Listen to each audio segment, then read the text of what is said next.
So I'm Dwayne, Pantheon. And I got to a point where, well, I could replicate my own success. And I was helping people that were new to the industry, new to the space. And I gave a talk originally in 2016 at MidCamp around pricing and packaging for agency strategies. And I realized through that the part that I really liked talking about, the part that I really diving into was the process. And that's what today's talk is about. So that's why I'm giving a talk, why I feel I'm qualified to stand in front of you and talk. I'm not the subject matter expert, as my friend Rachel Cherry always says. I'm just the guy that agreed to stand up here and talk. Like, I really think there's a lot of knowledge in this room, which we'll talk about later. I'm also part of the WordPress marketing world. If you ever want to get involved in another community, they're pretty awesome. And all my slides and everything else about me is out at mcdwayne.com. That's my website, runs on Pantheon, believe it or not. And Pantheon, where you might have heard us called many different things over the years, hosting platform, various things. Website operations platform is what we're going for now, helping marketers and developers and designers and everyone communicate more clearly and get things done faster. And I'm happy to tell you all about all that and the new initiatives and whatnot out at the table right outside with my colleagues like David Needham and Rachel here. And this is the project I'm doing this year. So if you guys, somebody can get a picture of me in front of this inception photo. I have a picture of me standing in front of every time I talk, and it's building. I'll have an animated GIF at the end of the year. But for right now, it's a project. That's at Stanford. No, that's not right. That's St. Louis, and Stanford's the one behind that. Very proud to have presented in multiple places this year. Thank you very much. All right, you can tweet that. MC Dwayne's my Twitter again. Please contact me on Twitter. That's my favorite way to talk to people. And now I want to know who's in the room a little bit. Like I told you who I am, and we don't have time to everyone go through all of what I went through. Otherwise, that's all this session would be. So I'm just going to ask you a bunch of questions. Like, who here considers themselves a full-time developer? Awesome. This talk was written with you directly in mind, but with everyone else can benefit from it. Who here is a project manager of any kind? Awesome. I think you all are, even if you don't think you're a project manager. You're managing stuff. Who here consider himself like a designer full-time and not one of the other two? Awesome. Does anybody here need a designer? We got an easy guy there to talk to. I'll have to turn my alerts off. Sorry, everybody. Turn my do not disturb on here for you. Is there anybody here that considers himself a business owner? Also, these were the other audience that I had in mind for this talk. I think everyone else will get something out of it, definitely, but the project manager, developer, and the business owner. And everyone's a project manager, I think. And what I'm hoping to do, I don't have 60 minutes of material. I don't have 45 minutes of material. I might maybe have 35 minutes of material, but I really want to facilitate a conversation today. And when we get to Q&A, don't think of it as asking me the subject matter expert. This isn't me demoing a new awesome tool. There's plenty of talks like that, and ask them and grill them on like how that works and how the hooks all function together. I want us to learn from each other in this room. I said it a little bit ago. There's more collective knowledge in this room. This has to be true. You all have a bunch of life experiences I don't have, and together we can answer questions that I myself can just guess through. But together we can learn, and I learn something every time I give this talk or any talk. So that's what I'm going to encourage us at the end. You'll see the slide again at the end. But before we get to that, how many people came into this room thinking that it was going to be some version of this when they saw this title? Developers, developers, developers, developers, developers, developers.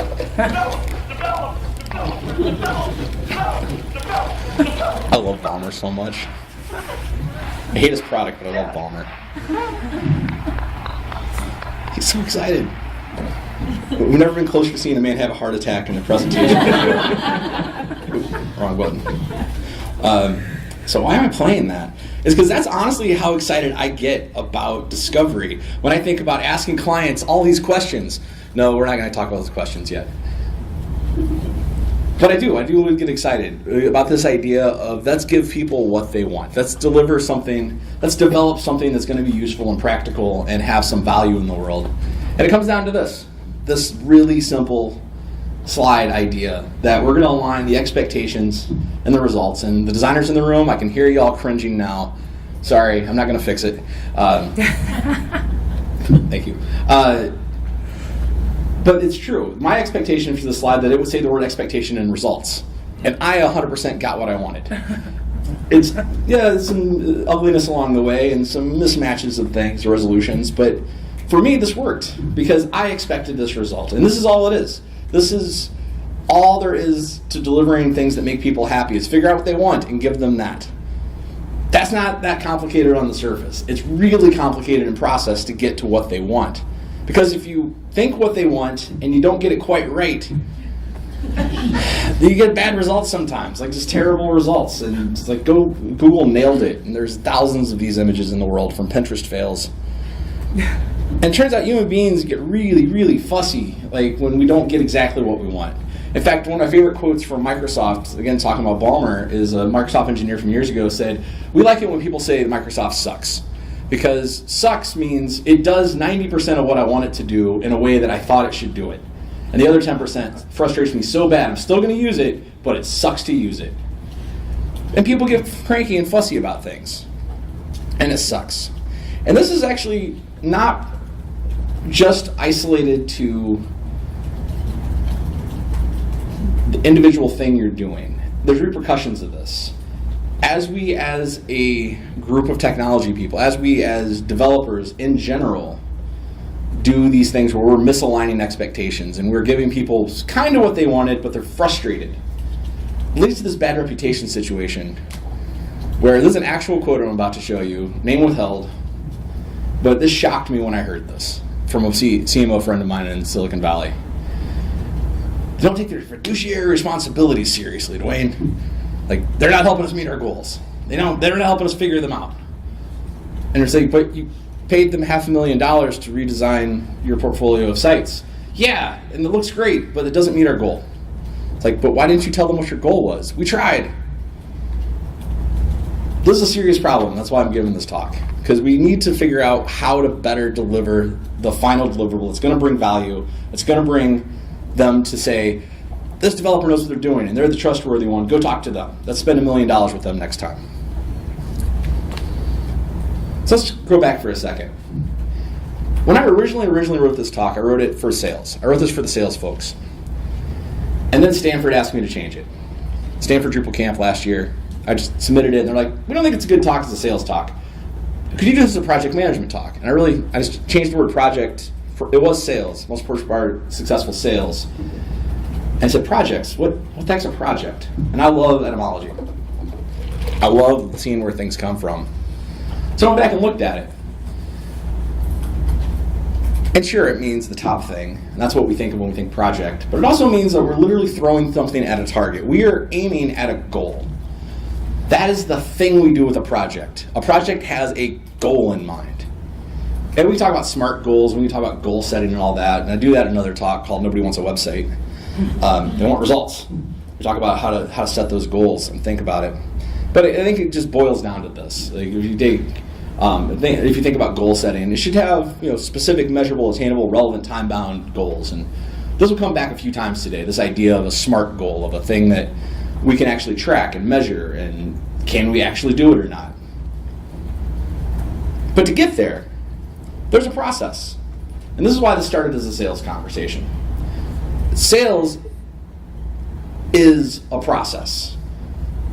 There's a lot of aspects to it, but it is a process that looks something like this. Turns out every project I've ever encountered in my life follows something like this. So who here has never seen a lead funnel like this before in their entire life? Awesome, we're on the same page. So I'll jump forward a little bit. So the process of going through this bucket of things, it looks kind of like this. I've kludged together a few different methodologies, Sandler Institute and J.M. Hoffman and a few others to get to this. But the idea is we have a bucket of leads in the world. Every email address in the room is a lead for me. And then at some point, you're either going to respond to my email and say, yeah, I kind of need the thing you're talking about, or you don't. And out of the people who responded said, I kind of need that thing, let's go through a process of discovery to find out if you actually going to sign a proposal or not. I give you a proposal, we go through procurement, deliver it, lickety split, we're done. That's how it works. And then loop you back through a million times. I want to talk about qualification for a second. I think it merits a good part of the conversation before we dig into discovery, which is really why we're here. Because if you're spending time in discovery with unqualified leads, you are wasting time. we go back and look at this just for a second, there's a reason the bottom of the funnel is very small. Because it takes a lot of things at the start to get to something at the very end. So if you work backwards, say you have capacity to deliver 2 projects a month. Not saying you do, but let's just say you do. Deliver 2 projects a month, you better have 4 proposals out there at any given time to prepare you for that pipeline. To get to the 4 proposals, you better have a giant bucket of qualified leads that you're trying to do discovery with. And you better have a giant lead pool above that. I don't know the exact numbers depending on what you're trying to do, but that's basically how it works. Thing is, you're only limited by the amount of time you have. If the longer you spend with people that aren't going to make it a proposal, the fewer people are going to make it a proposal. The longer you spend time with a proposal with people that aren't going to sign, the fewer amount of hours you have left in your day to actually do the deliverables. And it goes up, and it magnifies as you go up this ladder. So qualify fast.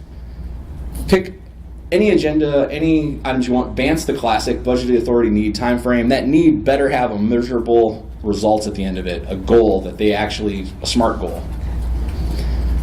This is another set of ways checklist. I've borrowed this from Bid to Win. All of my slides are borrowed from somewhere else on the internet.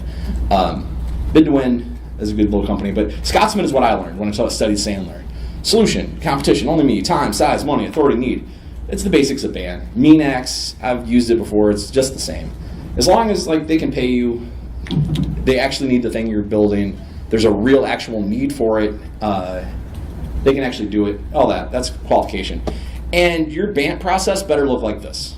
It better be a mechanical machine that you don't think about other than when you fine tune it, or if it breaks, you fix it. How many people have intake forms that require at least 10 minutes of thought from your clients? Yeah. That's a lot of skin in the game. 10 minutes up front for someone to say, I would like to work with you. That's a lot of skin in the game. That's an extreme, I think, edge to it. But the more we build into the qualification process, before you even answer that first email, do you have KPIs worked out? Do you have metrics that you actually need us to hit? Do you have a project management team in place? Asking these kind of questions up front is not discovery. These are basic, do you know what you're doing as a business? Can you explain your business case to me and how we're trying to improve that? And if they can't answer that fundamental question in an intake form, don't even bother writing them back. They're not even worth that much time because you only have so many hours in the day. So it better be a machine.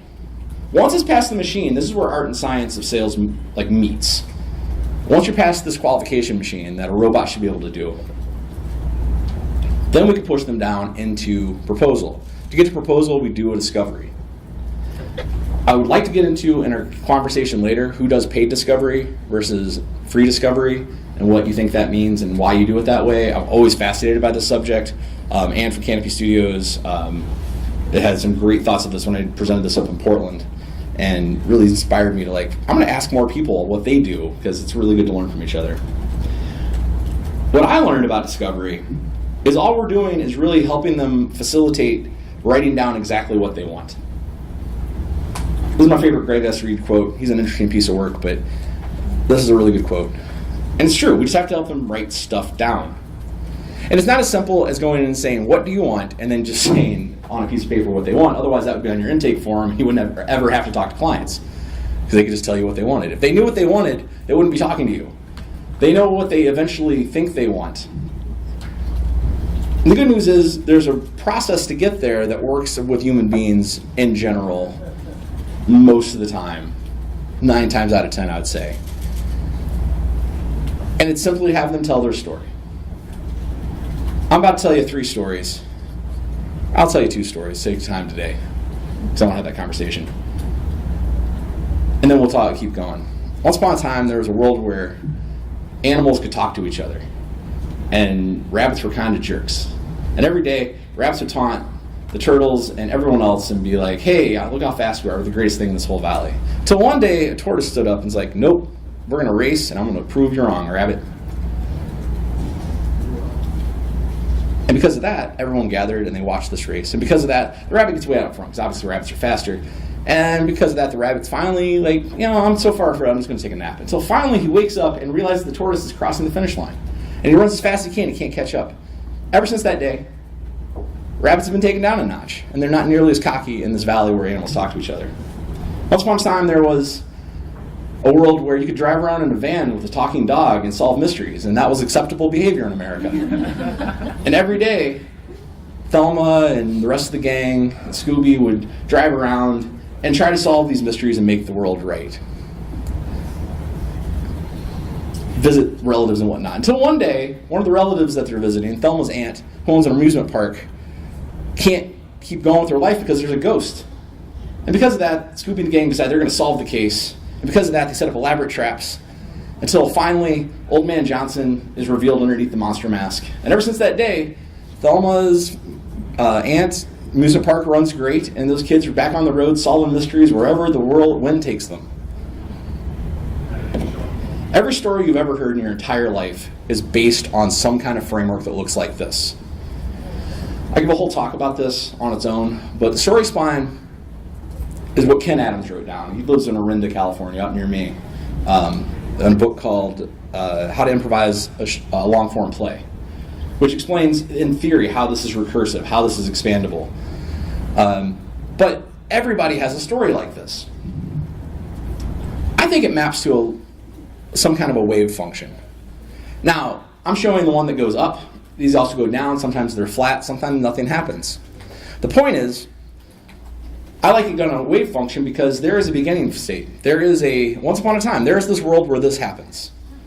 My other favorite story example is the story of Heracles and Eris.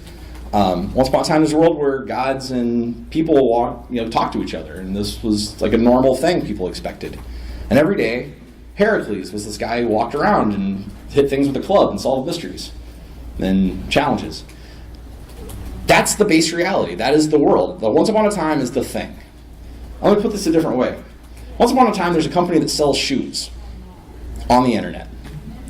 And every day, their order system can handle about 10,000 orders at peak. And then you have a change event in all this. But one day, something happens out of the norm. Something disrupts this normal, everyday thing. And so one day, Heracles is walking through a valley and sees Eris's golden apple. And he's like, Eris started the Trojan War with this apple. I'm going to destroy this apple. Or, in the other scenario, until one day, the shoe company gets 10,010 orders in one day, and it cascade fails the entire system, and they go down. Then we have the world of events that happen directly after that as a direct result. It's not and then this happened, and then this happened. It's because of this event, another entire series of events got spawned. In Heracles' case, Heracles hits the apple gets bigger. And he hits the apple and the apple gets bigger. And he hits the apple and the apple gets bigger. And because of that, he can't move through the valley. And he tries to go around and he fights monsters, but he can't find a way through the valley. So he comes back to the apple. And he hits it again and it gets bigger. The shoe company realized they needed a better system. So they did an internal project and tried to rebuild it and realized they didn't have the expertise in-house. And because of that, they set on a mission to find a consulting company that can come in and help them figure this out. Until finally is the resolution of that change event. There's a change event that caused a change in our world, and there's a resolution that will set the world back out of chaos, pull us back into a new reality. In Heracles' case, it's Dionysus appears and says, Heracles, what are you doing? You can't defeat the golden apple. Nobody can. It's Eris is crazy. Stop hitting it. Don't mess with things you don't understand, and just move about your life, and shrunk the apple down for him.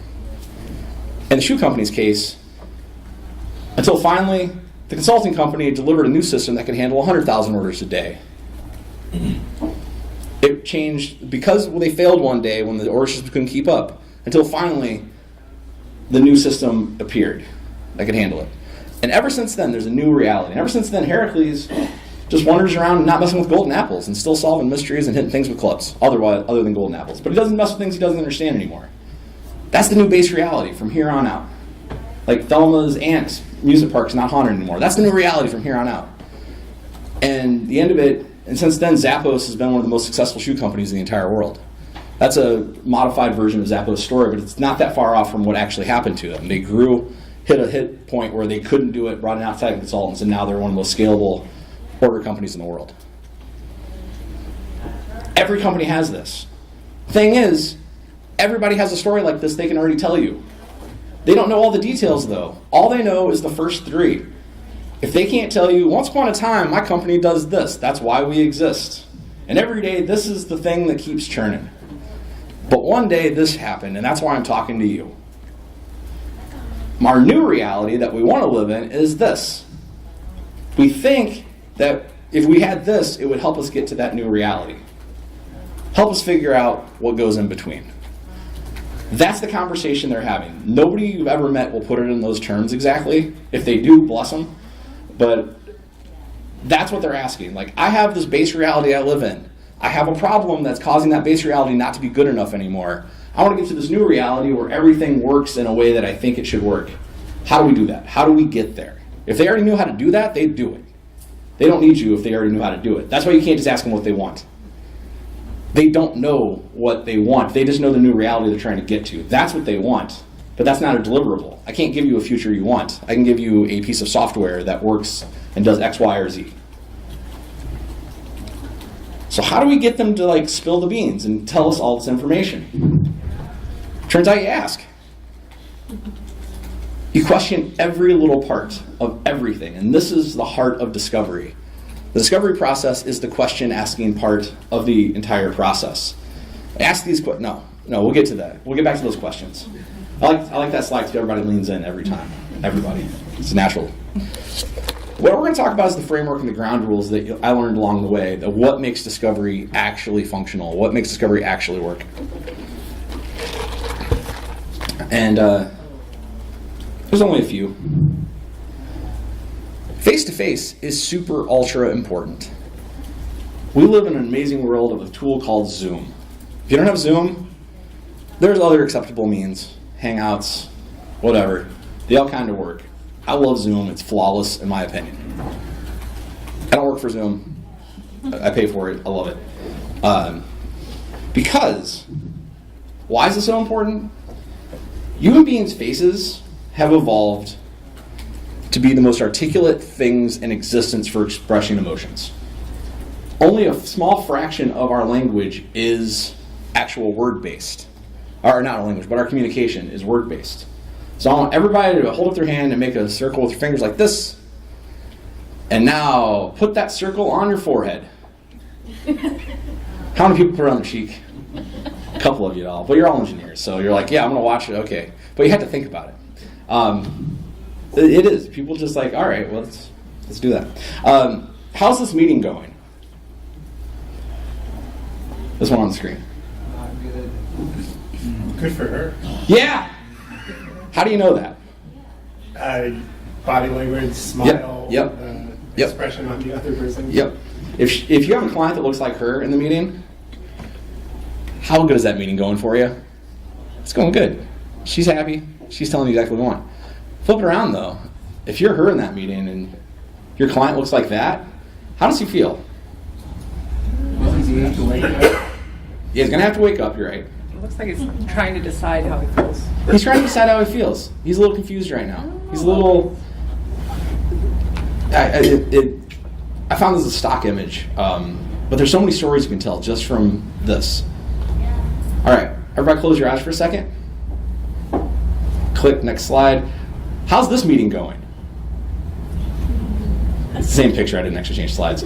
But that's my point, though. If your eyes are closed, you don't have that kind of information. You can't make that immediate call, like how else is going.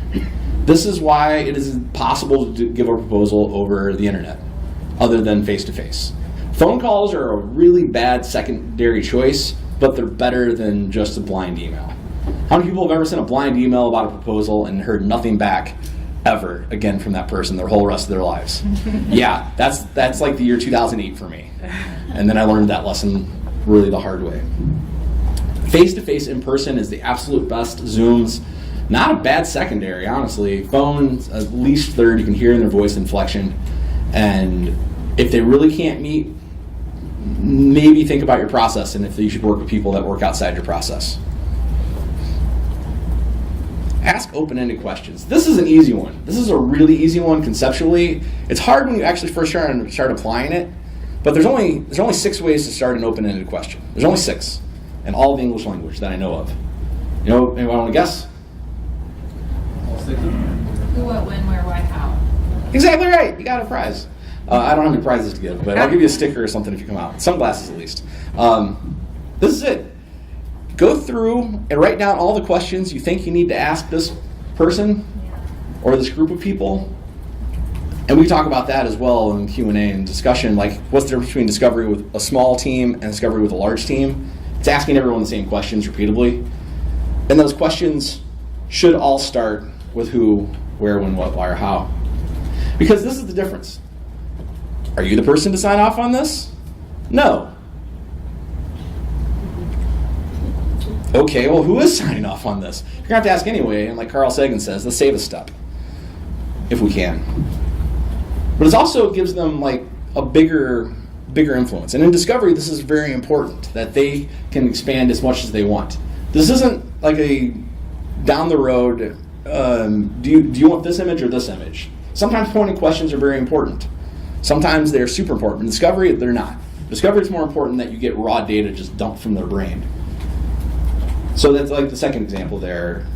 You want this on the left of the page? No. And if they had an impression that should have gone on the front of the page and they're thinking, why did they say left? Now they're in another world. They're thinking about why you thought that. And they're having a different conversation than you want them to have versus, where do you see this image? Oh, I see it at the top. What a great decision, right at the top. Everybody's happy with that. Save some steps. They'll just open up to tell you more about what you want without asking follow-up questions. I think the why is the most important in any process. That's why I started with the why I am qualified today. The why informs literally everything else. If you ask a client why we're doing this, and they say, somebody told me to do it, is that a good sign or a bad sign normally? Yeah. If you ask, why are we doing this? Oh, wow, like my department's a little behind. We can increase efficiency 20% if we do this correctly, and we're going to look rock stars, and everyone in my department's going to rock. Is that person motivated at all to get this done? If you ask that person, like, so why are we doing this? And there's like, because my kid's not going to be able to go to college if we can't grow this business, and I am sick of failing. Is that person motivated to work with you? Is that person motivated to solve this problem? Yes. The closer you can get to their personal why, the better. I'm not saying being annoying and belligerent and being like, why do you want to do this? No, personally, why do you want to do this? Because some people just don't care. I'm doing this because it got on a work order and you're sitting in front of me because I couldn't figure out how to do it on my own. And we need X, Y, and Z done, or my boss is going to get mad at me. But, you know, I haven't done anything else he's told me, so whatever, we'll do this or not. That's a terrible decision. But the more personal it is to them, like, my boss is going to fire me and I'm going to lose my house if we don't do this right. They are going to be a much better person to work with.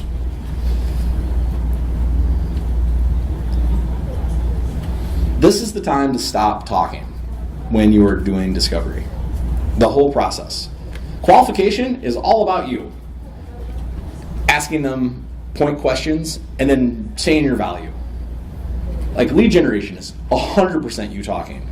It's saying, my product is amazing and I do this and here's my business card and call me if you need anything. And then, oh yeah, I got these questions, but I can do that. Oh, you got the authority? Okay, I can solve this because I've solved this in the past, and you're selling the whole time. As soon as you get to discovery, you stop selling. Which sounds counterintuitive because always be closing, you know, but you really, really, really have to tone it down in discovery phase. And you're only there to talk to facilitate them talking to you. 25% is a general good rule of thumb. You have to do some housekeeping, you have to do some question like setup and some explanation. And if they ask you a question, of course, answer it. But remember that 75-25% rule and you'll be fine. You want them talking through the discovery process. There's plenty of time to talk in procurement. There's plenty of time to talk before, not during discovery. Once we're in discovery, the Sandler Institute uses the submarine metaphor, that every part of a process, you seal off that compartment like you would in a submarine.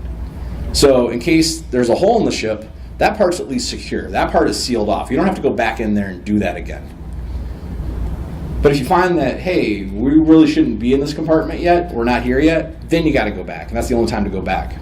But in discovery, once we've sealed off the qualification and we know they're qualified, now we just want them to do all the talking. Directly related to that is this is not the time to talk about yourself. You will lose clients left and right if you insert yourself into discovery and we can solve this, because you haven't even listened to what they actually want. Discovery builds this trust of, oh, I was listened to. They really fleshed out what I wanted. No one had ever really done that before. How many consultants have they ever talked to that as soon as they hear 2 sentences of the problem, they're like, I can solve that, and here's how. That is the bad sales rep. That's every bad sales rep in the world. Show up and throw up, they call it. Where I'm going to listen to you long enough for me to get you to take a breath, and then I'm just going to ruin the conversation by me telling you everything that I'm going to do that's going to improve your life. Turns people off, just like on a bad date. It is important to set up expectations. The discovery process is counterintuitive to the way they've mostly done business, the way most people naturally do business, because they're so used to people saying, I understand this much of your problem, I'm going to go ahead and solve it for you. That you have to tell them exactly what to expect. I like this guy. If I ever go to Gettysburg, I'm totally taking this tour, because there's tons of pictures of this guy. The Battle for Hanover, Part 5, licensed battlefield guy John Krebs. John Krebs is pointing literally down the street of how to get to the next thing. I feel very comfortable if I ever go to Gettysburg. It's like, oh, that building's kind of there. Maybe that tree's still there. Hope those lawnmowers are still there. And I always feel very comfortable walking around Gettysburg with this. My other favorite example of this is if I tell you up front, I'll get to that actually, but tell them exactly what's about to happen. And I'll just tell it now. If I said, hey, every 5 seconds from here on out for the rest of the day, every time I see you, I'm going to go honk, you'd be like, that's weird. Why are you doing that? But if I started doing that, honk, like you would be like, oh, he told me he was going to do that. Honk. It doesn't make any sense. We've got to find out why he's doing this, but it doesn't make any sense. But at least I know, like, thanks for telling me. If I just walked up to you and went honk without telling you, you'd be like, this guy's crazy. What is going on here? Hey, will you do that? Yeah, I'll do that the rest of the day for you. Every time I see you, honk. If you set up expectations like this is what we're going to expect, they might be like, I don't understand exactly what's going on here, but at least they know it's coming and they're not surprised by it. Which leads into this point, which is normally where I tell this point, the honk clap thing. We've got to be transparent. Because they're going to ask, like, why do you want to know? Why are you asking that? That question seems out of scope for what we're talking about. You're asking me about what our business goals are for the next 5 years when I want to talk about the website color. Why are we doing this? They're going to ask you why we're doing this along the way. If they don't, they're not engaged. A good discovery process involves them saying, I got questions for you as well, and again, answer any question, but you're there to take that question, say, I hear it, I'm answering it thoroughly, I'll answer it more thoroughly later, but I'm here to ask you questions, get information from you. So be transparent with all that. Because when you're completely transparent, that's the people that will buy from you. Those are the people that will do projects with you and trust you. This is why, honestly, open source is amazing. This is why I love this space. Is that anytime every company I've ever dealt with in Drupal and the WordPress world will stand up on stage and tell you exactly how they're doing it, openly, and answer questions of like, this is how my company does this. I have never had an honest conversation with anyone that works at Adobe. No offense to anyone here that's ever worked at Adobe, but I've never felt Adobe was ever square with me on any matter ever. That's been true of a lot of companies. But open source world, we're already trustworthy. So we got this one nailed down. This is a strategic advantage we have that other industries do not have. And then remember that and lead with it. Be on there strong with it. And this one's a little we call it hippy dippy a little bit. But I think it's true. We only exist because of the 4 freedoms of open source. I firmly believe this. The GPL is super important to me. We have to remind them that they have freedoms. We take them for granted. Like, we just know that we can look at the code. We can redistribute it as we see fit. Like, we just know this is a fact. We can make it do whatever we want for our own purposes. This is fundamentally in our genes. This is what we've been taught and how we use the thing. They don't know this. They don't know any of this. So you can extend freedoms to them that they don't know they have. You can tell them about the 4 freedoms. They'll just freak them out because, like, outside of our space, like, the GPL is weird. That will change in time, I hope. But tell them the freedoms they do have. Like, you can say, I don't know at any point, and that's okay. I'm not going to be mad at you if you don't know. If the answer is I don't know and we can find out, that's perfect. If it's I don't know and I don't know how to find out, I will help you try to figure out how to find that out. But we'll get you an answer. Don't worry about it. If you don't know, you don't know. Not a big deal. Let them know that you're going to ask why, and you're going to ask and hope that they tell you a personal reason. And say, this is normal for my process. Might be weird to you, normal for me. I've been through this 100 times, 1,000 times before. Trust me. This might seem counterintuitive, but it's true. Fear and reproach is really important to me. Like, especially if in complex sales, you're normally dealing with multiple people. And if you can talk to someone like, hey, I just want you to know this is a conversation. I'm going to use the information you give me in this project, but look, if you say, I don't want to do this because that guy's a jerk, I'm not going to tell that guy you said he's a jerk. I've never had that happen where someone like got that belligerent, but telling people know like, hey, I'm not going to, anything you say about this to me, I'm not going to feel bad about. Like if they talk crap about Drupal the whole time, like say, that's all right. That's because you don't understand yet. No reproach. No reproach from this conversation. And the last one's, I think, the most important one. You have the freedom to dream. My favorite question I ever got to ask in sales and discovery was like, all right, let's just imagine I gave you a magic wand. What would you change? What would be different? Now, don't even think reality. Don't think budgets. Just here's a magic wand. Magically, we're in a new world as soon as you waved it. What does that world look like? And every time I've ever asked anyone that in earnest, they said, because no one's ever asked them that before. No one said, outside of the situation that you're in, outside of the trench you're in, and just see the mud in front of you, what do you think the map should look like outside of this? Outside the fog of war, what should the battlefield look like? People don't ask those things enough. By the end of the discovery process, if you follow the rules, if you've listened to yourself, and you should have all of your questions answered. The same way that a pilot has their checklist done at the end of a flight. The most comforting words to me in the entire flight is disarm doors and prepare for all call. Flight attendants disarm doors and prepare for all call. I have no idea what all call is to this day, but it's the last thing they do on the plane before they open the door and I can leave. To get there, I know that there is a giant FAA mandated laundry list checklist that they have to check off and turn then a signed off paper at the end that says we did all of these things in this order and guarantee the government that they did. But that makes sure my plane doesn't do something stupid, or my pilot's just like, I don't feel like landing today. Like, I don't know. That's an extreme example. But I know that there's a process they followed.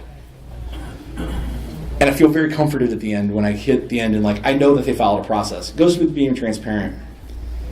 And that's where these questions come back in. This isn't a bad list of project management questions. Is it right for you? I don't know. I don't know your business. This is where I found it, if you want to go look it up. But I found this honestly by Googling project management question, list of project management questions. And this is one of the results I liked. Plenty of good questions there. Important, I think the questions don't really matter. You can take these and use them, and that's great. But the questions themselves, as long as you're asking them the right way to get to them telling you what they really want, what that future world is, your questions will be fine. Start them open-ended. No. That's me.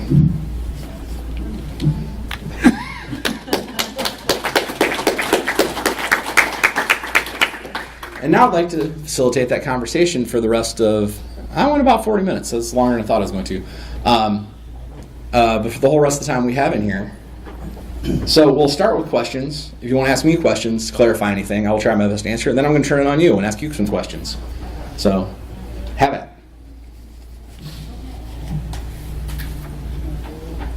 Comments also work. Like to the question that you gave yourself earlier about the small teams versus large teams in discovery. With perspective on how the approaches should be different. If the process is identical for the discovery for the individual. If it's a small team, if you can quickly assess who's actually in charge, that's the only person you really need to deal with.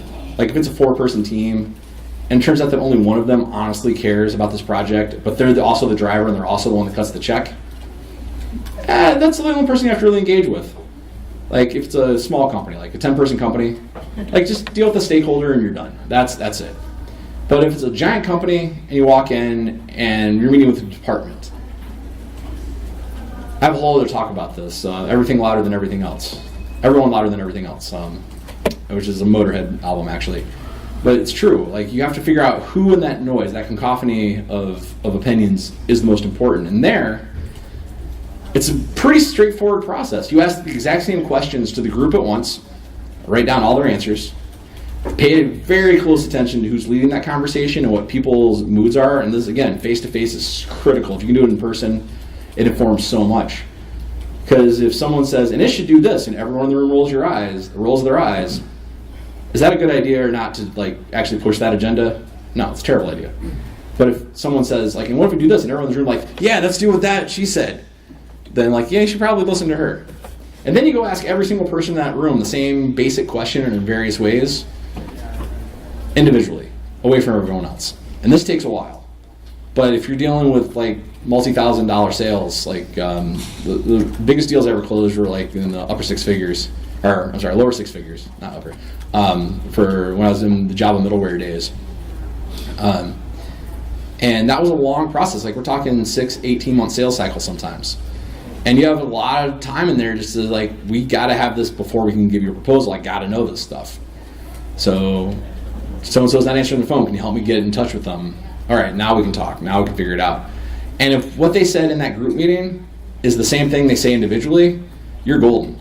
Then you know exactly what's going on and everybody's happy. But if they all tell you something different, they don't have a project. And that's a good time to walk away. Because they have internal communication issues that you can't solve. Or unless you want to try to solve those, put on your consultant hat, business consultant hat, and sell them consultant hours for the business. But it's no longer the project they originally thought you were going to do, because they internally don't know what they're doing. That's the basics of it. Interview everyone together, then interview them separately, then get back together and tell them what you think is going on. And they'll either say, that's exactly right, let's go with that, or they'll say, no, you got this completely wrong. Like, well, this is what everyone told me, so figure it out and I'll be back as soon as you have that figured out. Or I can sell you services to do this. That's the basics. All right. Oh, are there? So that kind of leads into the question I was going to ask, which is, how do you handle a situation either during the sales process or during the project process when you discover that what the stakeholder wants and what the company actually needs are not the same thing? Yeah. What happens when you, in discovery, find out that what the stakeholder wants, I'm just repeating this for the recording, what the stakeholder wants and the project is, and what the actual business needs are two separate things. And sometimes those conflict. Those really do. That is a judgment call on every individual. That's what my other talk, Nobody Wants a Website, really focuses on, is what to do in those situations. Because they might think they're hiring, you think they're hiring you for X amount of skills, and what they think they're hiring you for is X, Y, Z, M, and 3. And nobody knows what 3 means in this scenario, in that variable scenario. Sometimes you should say, look, you have this other problem that's bigger than this, and I can help with that. That is a lot more expensive, but at the end of it, you're going to get a better company. Or say, look, you have a problem that I don't know how to solve, and I can deliver this, and you can pay me, but you're not going to be happy because it's not solving the fundamental issue here. Here's a referral. Or, depending on how you're engaged with them as a client, if you want to do future work with them or not, sometimes the best thing to do is simply walk away. It feels weird to walk away from a deal. It always does. But if it's not right, you are wasting your time. And you only have so many hours in the day, and that's all there is to it. Discovery is all about them telling you if it's worth going on. It really comes down to it. And sometimes the answer is no. And it always feels weird to walk away from business. But Adam Silver over in the WordPress world said it really eloquently once. That especially freelancers and small agencies come from a place of scarcity where they fought so hard to get so far in the process. And if you just step back and think about it, that's silly. We should be thinking about this world of work coming from a place of abundance. How many businesses in the world do not have websites?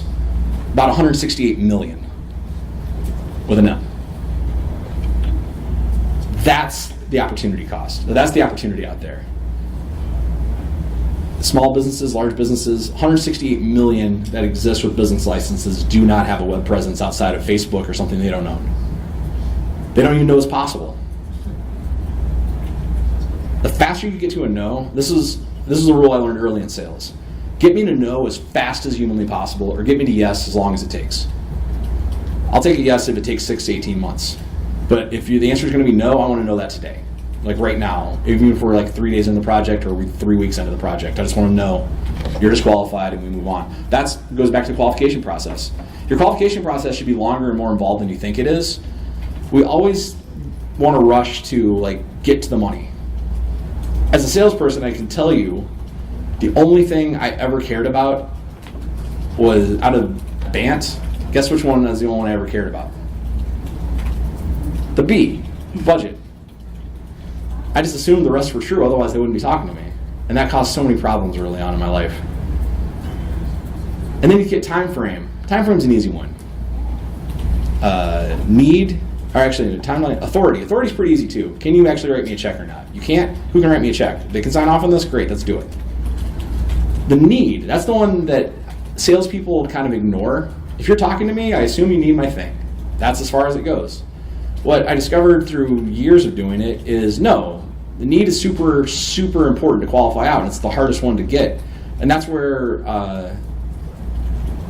like asking questions around KPIs and like what are you even trying to do? What does your business do? And can you eloquently state that? If they can't do that, that's a no. And you have failed my qualification process. And thank you very much, but I don't think I'm the right fit for you. Thanks. That process, if you do it right, takes less than 2 minutes of your time. If you're doing it wrong, it takes hours. Don't ever, ever, ever, ever go to discovery unless you qualified someone. Stay on the submarine. Don't go back, but only go forward if you're sure you can go forward. Because you're sealing it off. You can't go back. All right, you had a question behind you as well. I wanted to ask, you talked about transparency. Yes. And being transparent, but you also talked about how we're really entrenched in the work that we're doing, the process. And so how do you make sure you let them know everything they need to know when you don't really know what they might need to know? I just feel like I frequently don't share the information, and then I discover that they didn't realize something so far down the line that I made an assumption they would know. I think you answered your own question right there. Is anytime you're making an assumption they know something, But there's so much. that's the truth. And it's a judgment call, and I wish I had a pat answer that just solved this. But this is the work. This is literally the work. This is the heart of it. This is the project management, like actual sweat, blood, and tears, like of doing it, is figuring that out. And this is meant to be like a good ground rule guideline system. Knowing what that client needs to know comes from talking to them enough to know what they know and what they don't know.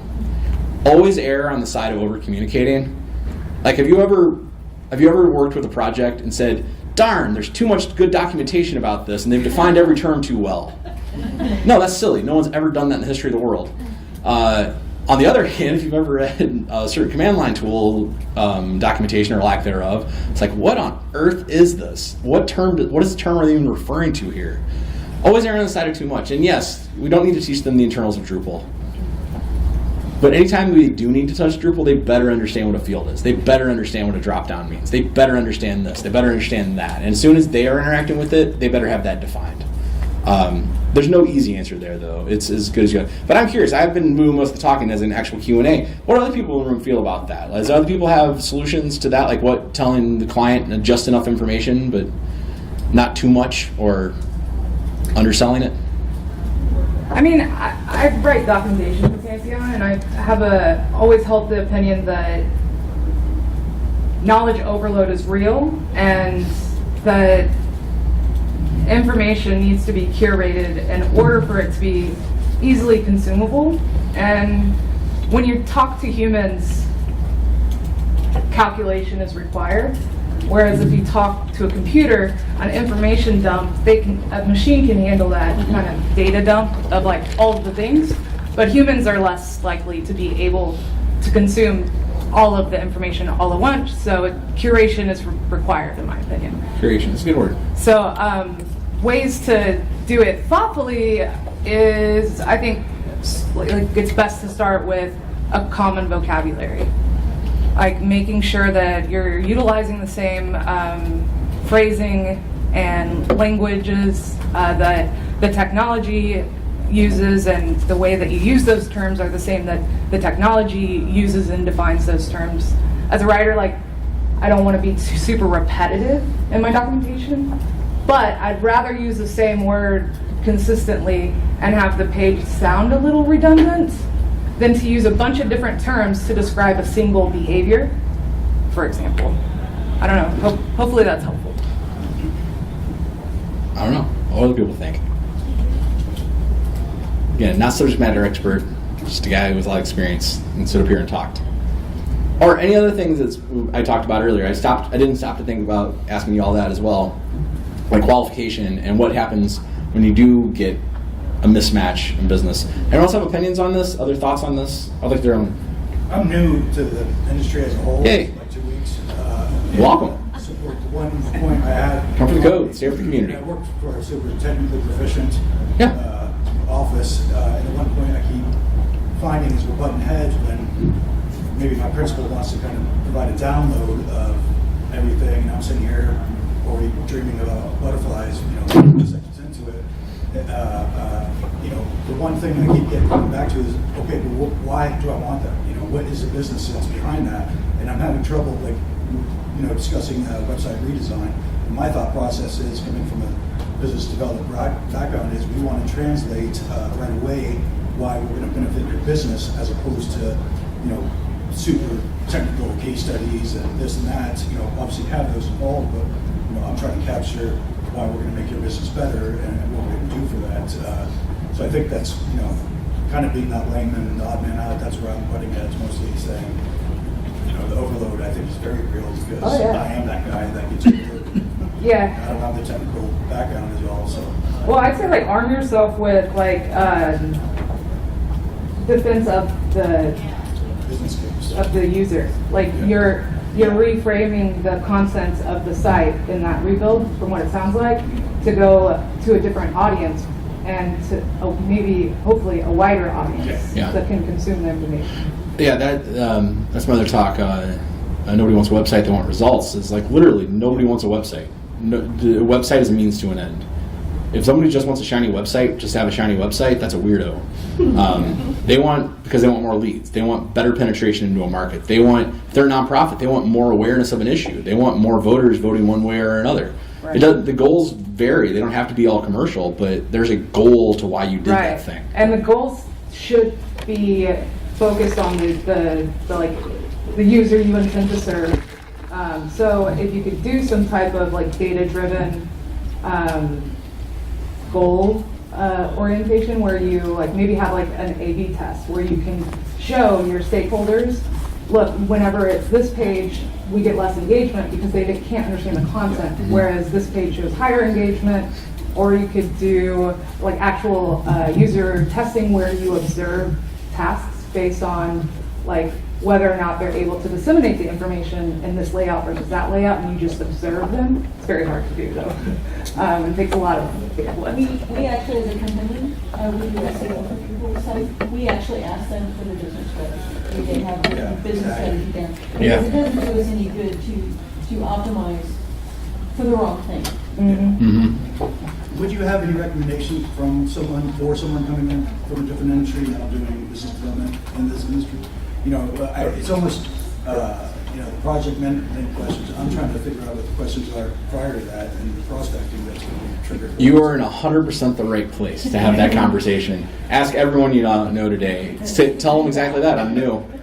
Everyone in this room now knows you. They know you're new, and honestly, the Drupal community is unlike anything else I've ever experienced. A quick personal anecdote. I've only been to Austin twice. The first one was for DrupalCon 2014.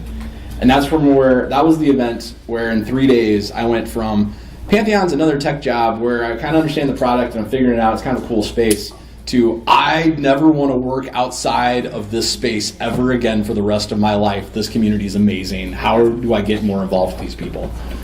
So that was a life-changing event for me. And now I'm back in Austin with y'all. So hopefully you have an event similar to that. Maybe the Texas campus is that for you, that this place is amazing. Come for the code, stay with the community is not just a catchy saying. It is 100% true.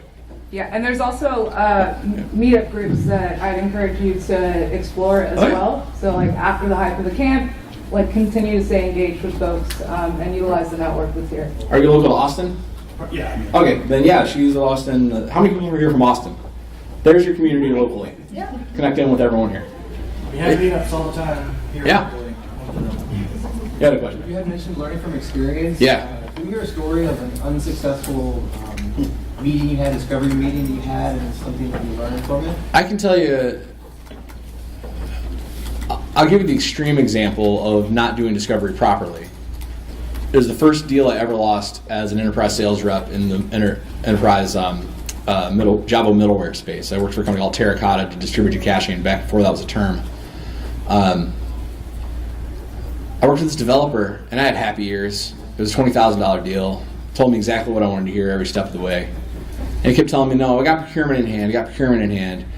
And if I had stopped to say, no, explain to me how procurement works here. I need to discover how procurement works.